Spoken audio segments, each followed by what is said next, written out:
औज़ुबिल्लाहि मिनश्शैतानिर्रजीम बिस्मिल्लाहिर्रहमानिर्रहीम अस्सलामु अलैकुम रहमतुल्लाहि व बरकातुहू। सूरह क़िसस है मेरे सामने और सूरह क़िसस की आयत नंबर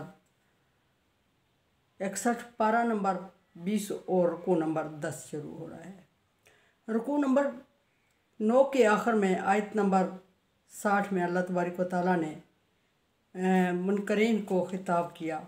मुस्लिम को भी, मोमिन को भी एक सवाल का जवाब मिलता है इसमें कि जो तुम्हें दे रखा है वो दुनियावी साजो सामान है, दुनिया में गुजारे के लिए और दुनिया की खूबसूरती के लिए और ख़त्म होने वाली चीज़ है, और जो अल्लाह के पास वादा किया है तुमसे वो बाकी रहने वाला, हमेशा रहने वाला है। तुम्हें अक्ल क्यों नहीं आती? अब देखते हैं कि आयत नंबर 61 में इसी से रेलिवेंट बात अल्लाह तबारक व तआला फरमा रहे हैं। अफमन वादना वादन हसना फ़वल्लाकीही, क्या वो चीज़, वो अच्छाई, वो नेकी या वो खूबसूरती, वो माल मता जिसका अल्लाह तबारक व तआला ने तुमसे वादा किया हुआ है, और फ़वल्लाकीही यकीनन पक्का वादा है और वो मिल के रहने वाला है, उसमें किसी किस्म का कोई डाउट, किसी किस्म का कोई शक नहीं है, वो होके रहेगा।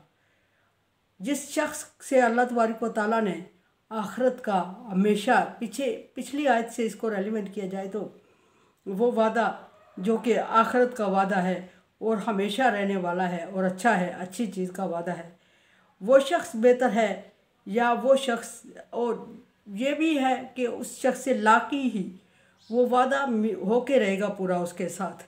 ये भी कि नहीं कि कोई शक शुबे वाली गुंजाइश ही नहीं है कि अल्लाह का वादा है और वो पूरा होके रहेगा। वो बेहतर है या वो शख्स उस शख्स की तरह हो सकता है कमन मता ना हो मता अल हयात दुनिया, क्या वो शख्स उस शख्स की तरह हो सकता है जिसको अल्लाह तबारक व तआला ने दुनियावी ज़ेब व ज़ीनत और फ़ायदा और माल व मता दे रखा है। अब दो शख्स का कंपैरिजन कर रहा है अल्लाह तबारक व तआला करते हुए फरमा रहे हैं कि एक वो शख्स आसान अल्फाज में जिससे अल्लाह तबारक व तआला वादा फरमा रहे हैं कि वो आखिरत में उसको बहुत कुछ देंगे और बहुत अच्छा माल व मता और हमेशा रहने वाली चीज़ें, और वो ख़त्म होने वाली भी नहीं है, वो उन नेमतों से नवाजेगा। और वो दूसरी तरफ वो शख्स जिसको अल्लाह तबारक व तआला ने दुनियावी माल व मता दे रखा है। अब एक तो कंपेयर करें कि दुनियावी ज़िंदगी में जो चीज़ें अल्लाह तबारक व तआला ने दी हैं वो उखरवी ज़िंदगी के मुकाबले में कुछ मानी नहीं रखती, उसके मुकाबले में कुछ है ही नहीं। दूसरी बात यह है दुनियावी ज़िंदगी के बारे में कि जो चीज़ें, जो माल मता अल्लाह तबारक व तआला ने दिया हुआ है ये बहुत कम और ख़त्म होने वाला है। इसके बारे में कोई ये नहीं कह सकता कि ये हमेशा उसके पास रहेगा। अब ये मैं हर बार अर्ज़ करती हूँ कि हर नेमत जब उसके छिनने का, ख़त्म होने का डर होता है तो उस नेमत को से महजूज नहीं हुआ जाता, उससे बंदा मुतमईन नहीं होता और खुश नहीं होता, हमेशा उसको एंजॉय नहीं कर सकता, इसलिए कि हमेशा छिनने का डर लगा रहता है। यहाँ अल्लाह तबारक व तआला उस बंदे का जिक्र कर रहे हैं जिसको दुनियावी माल व मता और फ़ायदा और ज़ेब व ज़ीनत दे रखी है, और दूसरी तरफ वो आयत से पहले वो आता है जिससे अल्लाह तबारक व तआला उस ज़िंदगी का, उस साजो सामान का वादा करता है जो दुनियावी साजो सामान, दुनियावी खूबसूरती और दुनियावी नेमतों के मुकाबले में कहीं हज़ार गुना ज़्यादा है। उसका कोई कंपेयर नहीं किया जा सकता कि कितने परसेंट ज़्यादा है। दूसरी तरफ वो है, और फिर ये कि दुनिया में ख़त्म होने वाली चीज़ें हैं और आखिरत का जिससे वादा है वो हमेशा रहने वाली चीज़ें हैं। क्या ये दोनों शख्स बराबर हो सकते हैं? अगर मैं बात समझा सकी हूँ तो ऐसे ही हरगिज़ नहीं बराबर हो सकते। जवाब आएगा कि ऐसा हो ही नहीं सकता कि वो बराबर हों।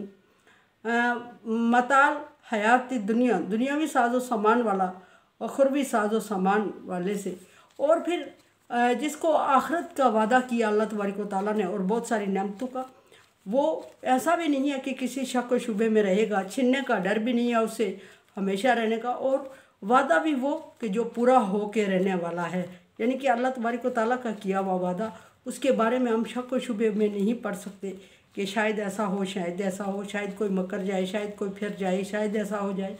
वो हक और सच वादा है और हर हालत में उसको मिल के रहेगा जिसका उससे वादा किया गया है।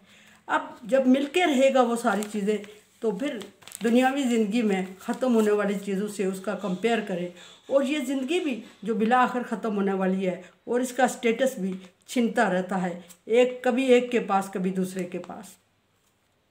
आज के अगर दौलत नाज नेमतें किसी एक के पास हैं, तो कल दौलत और नाज और नखरे नेमतें वही दूसरे के पास होंगी और पहले वाला तंग दस्त होता है। इसलिए कि अल्लाह तबारक व तआला ने दुनिया के बारे में वादा फरमाया है, तिलकल अय्यामु नुदाविलुहा बैनन नास, ये दिन हम लोगों में फेर फेर के लाते हैं। फेर फेर के लाने का मतलब ये कि आज जो बंदा तंगदस्त है तो कल वो खुशहाल हो जाएगा।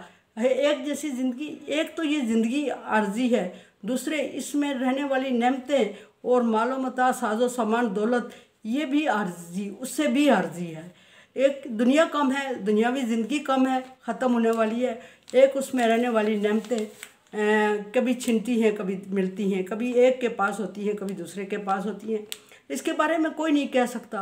अल्लाह तबारक व तआला ने खुद वादा फरमा दिया है कि तिलकल अय्यामु नुदाविलुहा बैनन नास, ये दिन हम फेर फेर के लोगों में लाते हैं। जिसकी आज खुशहाली है उसकी कल तंगदस्ती है, जिसकी आज तंगदस्ती है उसकी कल खुशहाली है। फिर दूसरी जगह अल्लाह तबारक व तआला ने इसी चीज़ को फरमाया कि इन्नमा अल उसरि युस्रा, तंगी के बाद आसानी है। फ़इन्नमा अल उसरि युस्रा, यकीनन तंगी के बाद आसानी है। मतलब ये कि जिसको अल्लाह तबारक व तआला ने तंगदस्ती और तंगी और किसी चीज़ से महरूमी और मायूसी दे दी, वो ये मत समझे कि उसकी महरूमी मायूसी तंगदस्ती हमेशा के लिए है, वो ख़त्म होकर रहेगी।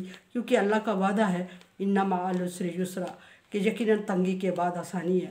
और जिसको अल्लाह तबारक व तआला तंगदस्ती और तंगी के बाद आसानी देगा, उसकी आसानी का कोई हिसाब नहीं होता। उसकी आसानी पहले शख्स की जो आसूदा और खुशहाल था उससे कहीं ज़्यादा हो सकती है।